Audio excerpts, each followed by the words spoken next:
Doctor Yunus চলে যাচ্ছে, this is true.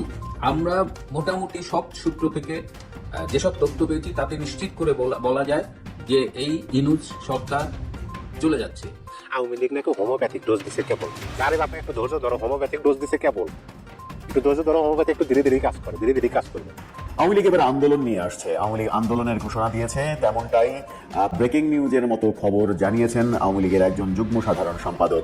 বাংলাদেশের একটি টেলিভিশন চ্যানেলে অডিও সাক্ষাৎকারে তিনি এমন বিস্ফোরক ইনফরমেশন দিয়েছেন। শেখ হাসিনার চলে যাওয়াটা যেমন আপনার একটি অবিশ্বাস্যকর দৃশ্য ছিল, ঠিক তেমনি শেখ হাসিনার ফিরে আসাটাও কিন্তু অনেকটা অবিশ্বাস্য মনে হবে। তিনি ফেব্রুয়ারি মাসেই সরকার পতন আন্দোলনের ডাক দিলেন আফম ও বাহাউদ্দিন নাসিম। ফেব্রুয়ারিতে নতুন খেলা শুরু হবে বিএনপি এবং ছাত্রদের, এবং এটা থেকে ফায়দা নিতে পারে আওয়ামী লীগ। সূত্রে তথ্য জানা গেছে, মোহাম্মদ ইউনূস চেয়ারে বসার কোনো অধিকার নেই। তিনি কোনো নেতা নন, কোনো রাজনৈতিক ব্যক্তিত্ব নন। ইউনূসের উচিত পদত্যাগ করা এবং আওয়ামী লীগ সহ সকল রাজনৈতিক দলকে নির্বাচনে লড়াই করার সুযোগ দিয়ে গণতন্ত্র পুনরুদ্ধার করতে দেয়া, এটাই একমাত্র উপায়। 5 আগস্ট গণ অভ্যুত্থানের দিন এবং তার আগে সেনাপ্রধান কাদের পক্ষে কাজ করেছেন, সেনাবাহিনী কাদের পক্ষে ছিল, সেসব বিষয়ে অনেকদিন পর হলেও মুখ খুলেছেন আওয়ামী সরকারের শীর্ষস্থানীয় সাবেক মন্ত্রী, সাবেক স্বরাষ্ট্রমন্ত্রী আসাদুজ্জামান খান কামাল।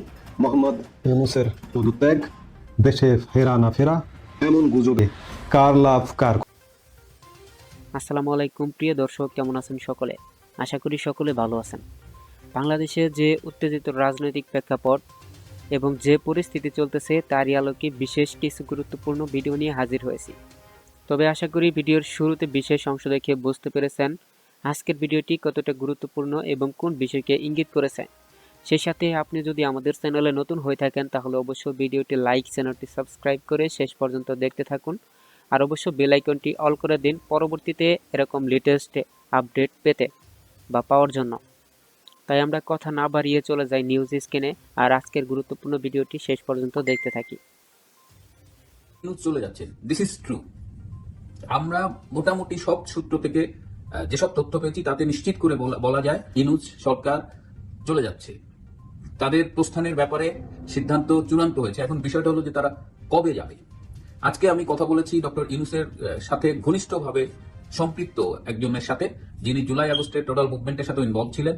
তিনি আমাকে বললেন যে খুব তাড়াতাড়ি চলে যাবেন, এবং তিনি আমাকে এটাও বললেন যে এমন হতে পারে যে রোববারেই তিনি নাই, মানে আর 2 দিনের মধ্যেই তিনি বিদায় নিয়েছেন। তিনি বোঝাতে চেয়েছেন যে ইউনূস স্যার কত দ্রুত চলে যাবেন, সেটাই আর কি। তো আরেকটি সূত্র থেকে আমি জেনেছি যে 31শে জানুয়ারির মধ্যেই ডক্টর ইউনূসের প্রস্থান নিশ্চিত, তিনি চলে যাবেন। এইখানে কিছু কথা আছে আমার, যেমন ডক্টর ইউনূস এই মুহূর্তে সুইজারল্যান্ডে সফর করছেন এবং আগামীকাল তার দেশে ফেরার কথা। ডক্টর ইউনূস কিন্তু ফিরতে চাননি। তিনিও বুঝে গেছেন যে তিনি দেশ চালাতে পারছেন না। তাকে মানে যেখানেই হাত দিচ্ছেন তার মানে ব্যর্থতার তালিকা এত দীর্ঘ হয়ে গেছে যে এখন he is no more wanted here, এমন একটা অবস্থা। সেটা বুঝে তিনি ফিরতে চাননি, কিন্তু তাকে দেশে ফেরানো হচ্ছে, কারণ তিনি না ফিরলে আরো কেওয়াস তৈরি হবে। সুতরাং আগামীকাল তার ফেরার কথা, আমরা ধারণা করছি যে তিনি ফিরে আসবেন। 31শে জানুয়ারির মধ্যে তার চলে যাওয়ার ব্যাপারে সব মহল, আমাদের বাংলাদেশের বর্তমান রাজনীতিতে যেসব ন্যাশনাল এবং ইন্টারন্যাশনাল স্টেক হোল্ডার্স আছে, সব মহলই কিন্তু একমত যে within 31 January Yunus will have to leave. কিন্তু 31শে জানুয়ারির মধ্যে খুনি ইউনূস যদি চলে যায় তাহলে একটা ছোট্ট শূন্যতা তৈরি হতে পারে। কারণ আপনারা জানেন যে গত 19শে জানুয়ারি সুপ্রিম কোর্টে তত্ত্বাবধায়ক সরকার সংক্রান্ত একটা রায় রিভিউ হওয়ার কথা ছিল, যেটা পিছিয়ে 9ই ফেব্রুয়ারি গিয়েছে। সুতরাং 9ই ফেব্রুয়ারি আমরা আশা করছি যে সুপ্রিম কোর্ট সংবিধানের যে তত্ত্বাবধায়ক সরকারের যে প্রভিশন ছিল, যেটা আওয়ামী লীগ সরকারের আমলে বাতিল করা হয়েছিল এবং সম্প্রতি যেটা আবার ফিরে এসেছে, তো সেই ব্যাপারে সুপ্রিম কোর্ট একটা রিভিউর প্রেক্ষিতে একটা রায় দেবেন। তো যদি তত্ত্বাবধায়ক সরকার ফিরে আসে, আমরা সেটা ধরে নিই, সেই ক্ষেত্রে একটা নতুন সরকার আসবে। সো ইউনূস যদি 31-এর আগে চলে যায় এবং পরবর্তী কোর্টের রায় 9ই ফেব্রুয়ারি, মানে মাঝখানে 9 দিনের একটা শূন্যতা তৈরি হতে পারে। সুতরাং কেউ কেউ চাইছেন যে ইউনূস যেন 9ই ফেব্রুয়ারির ওই রায় পর্যন্ত থাকেন, এবং তখন যে রায় হবে, যদি তত্ত্বাবধায়ক সরকার ফিরে আসে, যেটা আমরা সবাই আশা করছি যে এই যাত্রায় তত্ত্বাবধায়ক সরকার ফিরে আসবে, তখন আরেকটা তত্ত্বাবধায়ক সরকার গঠিত হবে। ইউনূসের সরকার কিন্তু তত্ত্বাবধায়ক সরকার নয়, এটা একটা অন্তর্বর্তীকালীন সরকার। এই জায়গাটাও, এই তফাৎটাও আমাদের মনে রাখতে হবে। তো নতুন যে তত্ত্বাবধায়ক সরকার আসবে, তাদের মূল এজেন্ডা হবে একটা নির্বাচন অনুষ্ঠিত করা। সো সেই সরকারটার কি ফর্মে হবে, সেখানে আমি যে সূত্র পেয়েছি তাতে 2007 সালের 1/11-এ যে আর্মি ব্যাকড একটা তত্ত্বাবধায়ক সরকার গঠিত হয়েছিল, এবারও ধারণা করা হচ্ছে ফেব্রুয়ারি মাসের এই সুপ্রিম কোর্টের রিভিউ রায়ের পরেই সেই একই কায়দায় আর্মি ব্যাকড একটা তত্ত্বাবধায়ক সরকার আসবে, এবং সেই তত্ত্বাবধায়ক সরকারের প্রধান কে হবে এটি নিয়ে পর্দার আড়ালে আলোচনা চলছে। বিএনপি, আওয়ামী লীগ এবং অন্যান্য যারা স্টেক হোল্ডার আছে, যেসব রাজনৈতিক দল আছে, তারা সরকার প্রধান নিয়ে বিশেষ করে আলোচনা করছে এবং কোনো অবসরপ্রাপ্ত প্রধান বিচারপতির ব্যাপারে আওয়ামী লীগ এবং বিএনপি ঐকমত্যে পৌঁছতে পারেনি। সুতরাং আমরা ধরেই নিচ্ছি যে তত্ত্বাবধায়ক সরকারের যিনি প্রধান হবেন তিনি এর বাইরের কেউ হবেন।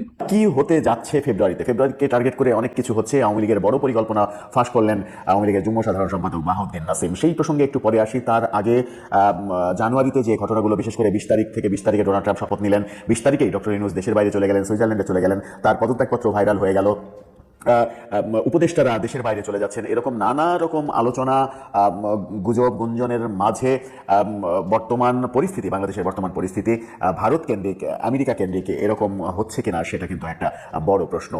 একজন ইউটিউবারকে সম্প্রতি বলতে দেখা গেল বিএনপির বিরুদ্ধে, বিএনপি ভারতের সেনাবাহিনীর সঙ্গে আঘাত করেছে, এমন কথা, এমন অভিযোগ করা হয়েছে এবং বিএনপি আওয়ামী লীগকে সঙ্গে নিয়ে এগোতে চাচ্ছে। আওয়ামী লীগের বিরুদ্ধে বিএনপি না, বিএনপির সুর আওয়ামীপন্থী, এরকম অনেক সমালোচনার মাঝে আওয়ামী লীগ কি করতে চলেছে সেই তথ্য ফাঁস করলেন বাহাউদ্দিন নাসিম। তিনি বাংলাদেশের টেলিভিশন চ্যানেল জিটিভিকে একটা সাক্ষাৎকার দিয়েছেন, আজকেই একটা সাক্ষাৎকার দিয়েছেন। সেই সাক্ষাৎকারে তিনি বলেছেন ফেব্রুয়ারিতে আওয়ামী লীগ সরকার পতনের আন্দোলন শুরু করছে।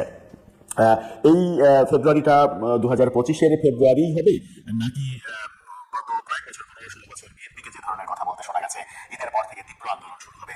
এ কারণেই অনেক ট্রল হয়েছে যে কোন ঈদ, সেটা তো বলে না তারা, শুধু বলে ঈদের পর থেকে, ঈদ তো জীবনে বহু আসবে, এরকম ট্রল হতো বিএনপির ওই কথাকে। বাহাউদ্দিন নাসিমের সেই কথাও কি ট্রলের পর্যায়ে যাবে? ফেব্রুয়ারির ব্যাপারটা তিনি বলেছেন যে ফেব্রুয়ারিতে আন্দোলনে নামছে আওয়ামী লীগ, 14 দল সহ সমমনারা এবং জনতাকে সাথে নিয়ে তারা আন্দোলন করবেন, সরকার পতনের আন্দোলন হবে এবং ফেব্রুয়ারিতে হরতাল, অবরোধ সহ নানা ধরনের কর্মসূচি আসছে।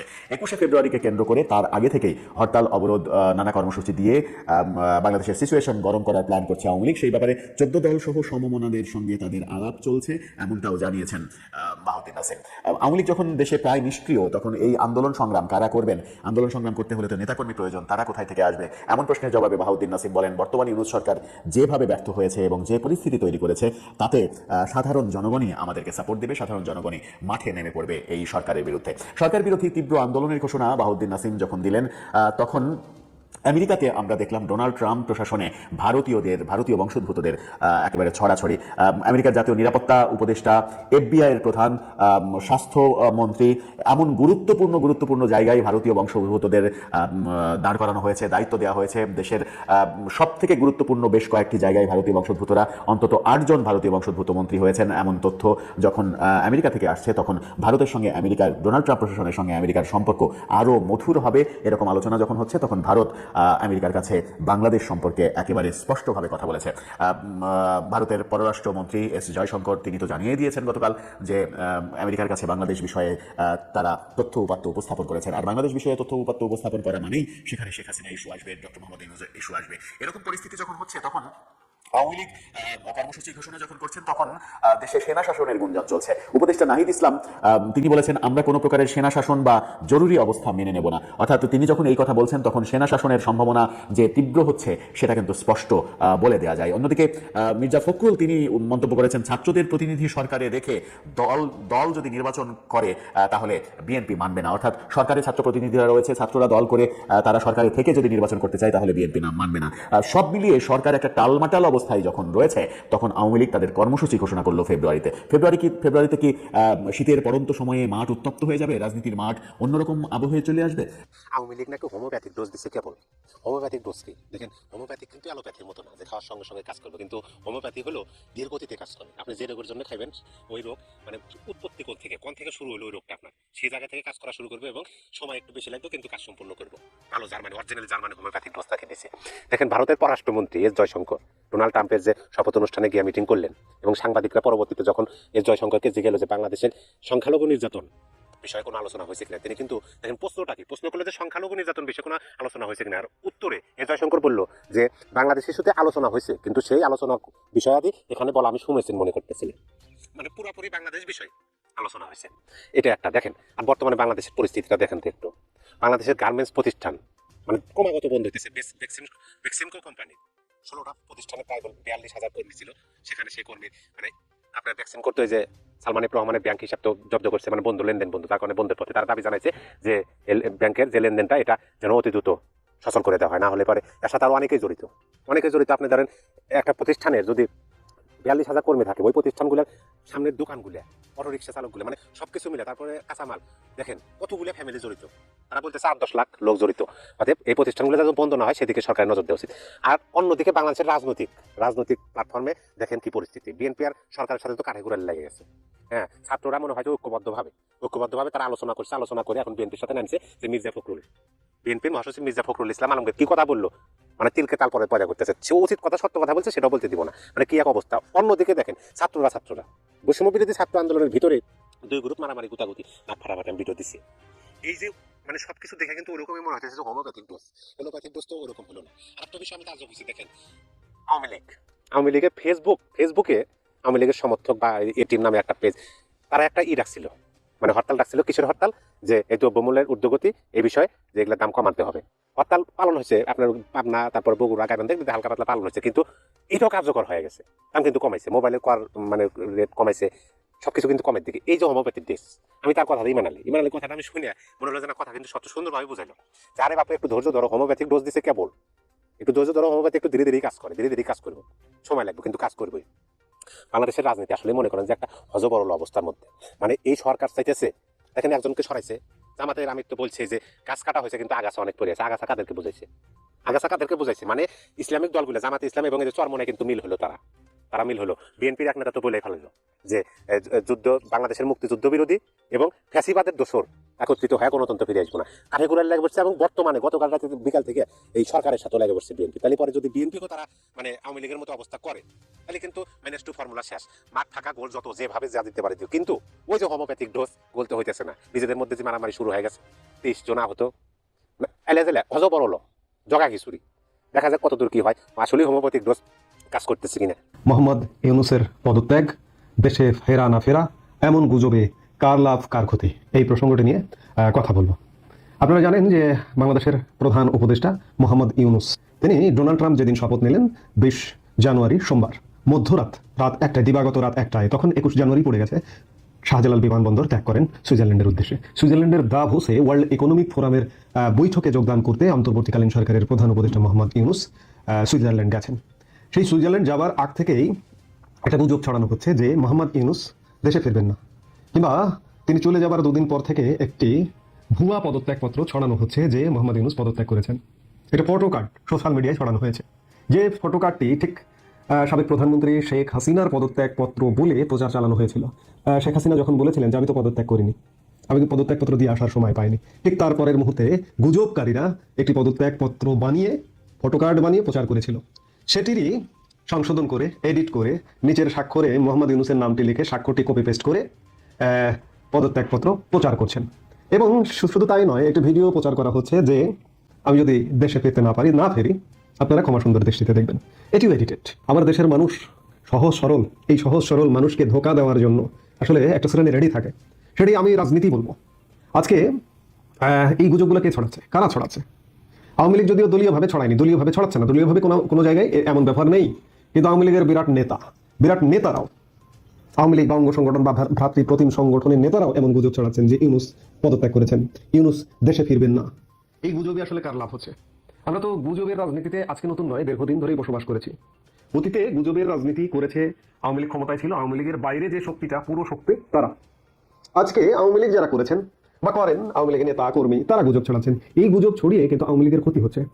যখন দেশের মানুষ, সবাই তো আওয়ামী লীগ করে না, দেশের মানুষ যখন দেখছে যে ভাবছে ঘটনাটি সত্য নয়, ঘটনাটি গুজব, তখন কিন্তু মানুষ হতাশ হচ্ছে। এমনিতেই আওয়ামী লীগ বিগত 6 মাস যেহেতু আওয়ামী লীগের অস্তিত্ব নেই, এটি অস্তিত্ব না থাকবার নানা কারণ আছে, সঙ্গত কারণেই নেই। যেভাবে দমন পীড়ন, হত্যা, নির্যাতন চলছে, কে আসবে সামনে? গর্ত থেকে বেরিয়ে কে সামনে আসবে? কেউ আসবে না। সেই জায়গায় আওয়ামী লীগ অনুপস্থিত থাকাটা খুব স্বাভাবিক, সরাসরি। কিন্তু একটি আশ্চর্যের বিষয়, আজকে আমরা অনলাইন যুগে বসবাস করছি। অনলাইনে অন্ততপক্ষে অপরিচ্ছন্নরা বাদ, তারা যেন না আসে, অনলাইনেও যেন না আসে, কিন্তু পরিচ্ছন্ন মানুষ তো বহু আছে আওয়ামী লীগে, তারা অন্ততপক্ষে অনলাইনে আসতে পারে। আমি বলে রাখি, 2-1 অপরিচ্ছন্নকে এখনো অনলাইনে দেখা যাচ্ছে। তারা সাথে আওয়ামী লীগের কিন্তু সেই গ্রহণযোগ্যতাটা বা তাদের গ্রহণযোগ্যতাটা কিন্তু সারা দেশের নেতা কর্মীর মধ্যে নেই। কাজে এখনো বলবো যে আওয়ামী লীগের যারা অপরিচ্ছন্ন আছে, সেন্ট্রালি একদম নিষেধাজ্ঞা, যে দলীয়ভাবে দলীয় বিষয়ে কোনো কথা বলা একদম নিষেধ। তো সেই জায়গায় যারা গুজব ছড়াচ্ছেন, তারা একবার চিন্তা করুন যে গুজবগুলো ছড়ানো ঠিক না। এটি সত্য কথা যে মোহাম্মদ ইউনূসের সরকার চরম বিতর্কিত সরকার, চরম ব্যর্থ সরকার, যে কোনো মুহূর্তে পদত্যাগ করবার একটি প্রেক্ষাপট রচিত হতে পারে যে কোনো সময়। কারণ মোহাম্মদ ইউনূসের সরকার দিয়ে নির্বাচন হবে না, মোহাম্মদ ইউনূসের সরকার দিয়ে দেশ পরিচালিত হচ্ছে না। আমরা বলছি মোহাম্মদ ইউনূসের সরকার আছে, কিন্তু কার্যত এই মুহূর্তে বাংলাদেশে কোনো সরকার নেই। যে কোনো মুহূর্তে পদত্যাগ ঘটতে পারে, কিন্তু এভাবে নয়। বিদেশে চলে যাবেন, বিদেশ থেকে পদত্যাগ পাঠাবেন, পদত্যাগপত্র পাঠাবেন, কিংবা একটা ভিডিও বার্তা। আশা করি ভিডিওটি খুব মনোযোগ সহকারে দেখছেন। তবে ভিডিওটি দেখার পরে যদি ভিডিওটি সম্পর্কে কোনো মতামত বা কোনো প্রশ্ন থাকে তাহলে অবশ্যই কমেন্ট করে জানাতে ভুলবেন না। আর আজকের নিউজটা এখানে শেষ করছি। পরবর্তীতে দেখা হবে লেটেস্ট কোনো নতুন নিউজ বা আপডেট নিয়ে। ইনশাআল্লাহ সে পর্যন্ত আমাদের সাথে থাকবেন। ধন্যবাদ আপনাকে।